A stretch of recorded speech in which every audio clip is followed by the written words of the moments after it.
going to be the narrator for the moment, and whatever Billy says as the narrator, the opening sentence is how our story begins. Go for it. I was walking down the road one day.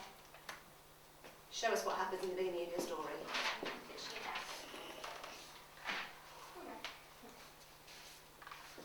Does this get you excited? No. Okay. Let's see if the narrator says something like,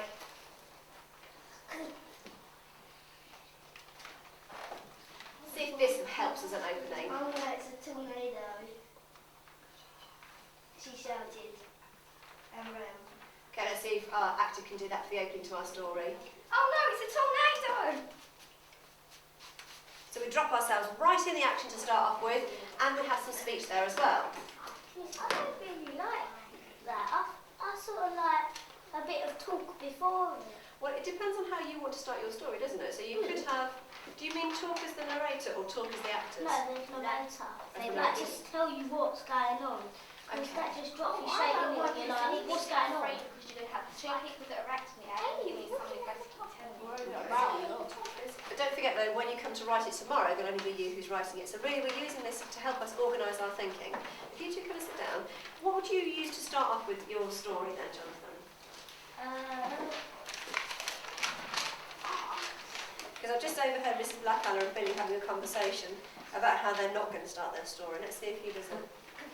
I wouldn't start it like drop it straight in the action with the first line as speech. Okay. I would have a bit of narrator talk to tell you what's going on and the characters and where you are and that, and then get into the action. Okay, so you start off at the bottom of the story mountain with the narrator directing the action. Give me an example of what you'd start off for your story today then. Loads of people think nothing's going to happen as they go into a tunnel. Okay, so what I do is, Lewis lent me a book today, he lent me one over the holidays to read, and I open the first line, the first page of the book, and the first line says, Tao stretched out his hand and pulled himself up onto the next outthrust spike of the tower.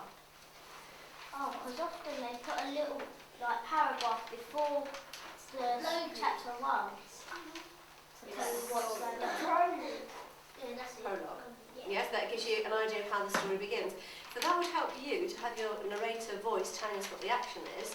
I just want to go back to what your conversation is. You're a bit twitchy here, Mrs. Blackadder. Why are you twitching? No, I was just going to say, I really want to know what happens next. Why though? From that one sentence. Okay, so from the one sentence you want to know why he's on a tower. Yeah. Okay. Why is Leonardo? Oh, Exactly. Is he escaping? Is he climbing? What did you want to know from Jonathan's story? Yeah, because you read some. I can't even remember what was the beginning, Jonathan? Tell me again. Many people go into the tunnel thinking nothing's going to happen. That Yeah, happens you every know day. what? I go into a tunnel thinking nothing's going to happen. But then, That's quite normal. and then. So what we need to do is see if we can develop that a little bit more. Well, we could maybe have a hint from the narrator earlier that there might have been something that had, the tunnel had recently been repaired from the tragic accident that had killed a busload full of school children. As usual, Jonathan and his father went through thinking nothing was going to go wrong. And then you've got a hint that, oh, there's already an accident. They had been driving for hours in the teeming rain, desperate to reach their destination in France. They were going to see Manchester United play. Everton. Miss, it's like in Necropolis. What it's naming, it's like Scarlett was walking across the road, when she gets hit by the car. It says something like she was walking across the road and just normally walking across the road and sees a friend across the road, not knowing that as she crosses the road, not knowing a massive van's about to crash into her.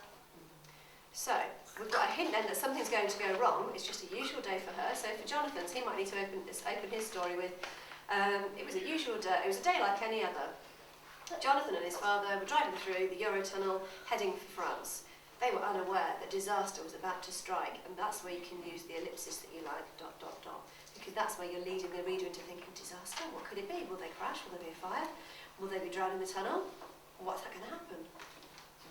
Miss, but when it says it, nothing does go wrong. A man saves her. Nothing goes wrong. For that part though, why do you think the writer used that? Which is important. Yeah.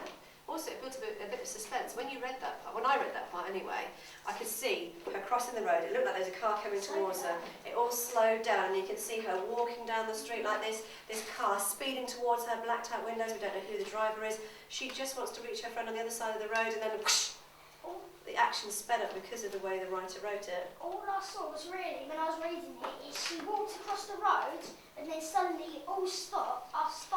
Even though the picture in my head stopped, I can imagine her just before it hit her, it all just stopped. And I started to read on, and then I could imagine him walking away with her in her arms, you know, like The Chinese man. Yeah. So that's the writer used that then to make sure that you were involved in the story, you got engaged with the character, and you thought, oh no, don't kill her, it's only the beginning of the story. Why would you do that? But you know, they've got this mysterious Chinese man there who's looking after her. She doesn't know. She's never seen him before. And he's just come out of the street, picked her up, carried her off, and run away again. So why would you do that? Because she's like one of the important people who can save the world, and he's part of an association that has to save her because she's going to save the world and he can't destroy the old one. Which you don't find out until later. So having that in the beginning gives the author, it helps to build up the suspense and the interest in the story. Right, I'm actually going to stop there because otherwise we're not going to have time. So if you've got something you want to say, you can say it in a moment. So what I want you to... Right, 10 seconds, starting from now. Well, something sort of goes wrong that the truck's about to hit her. Does it actually go wrong? Sort of. And it's that hint of danger, that's what I mean by suspense. It's a bit like, you know, if I stand behind you and you're talking and doing something you shouldn't be, all of a sudden you kind of get that, feeling. She's behind me. And the hairs on the back of your neck stand up. That's what we mean by suspense, we're waiting for something to go wrong.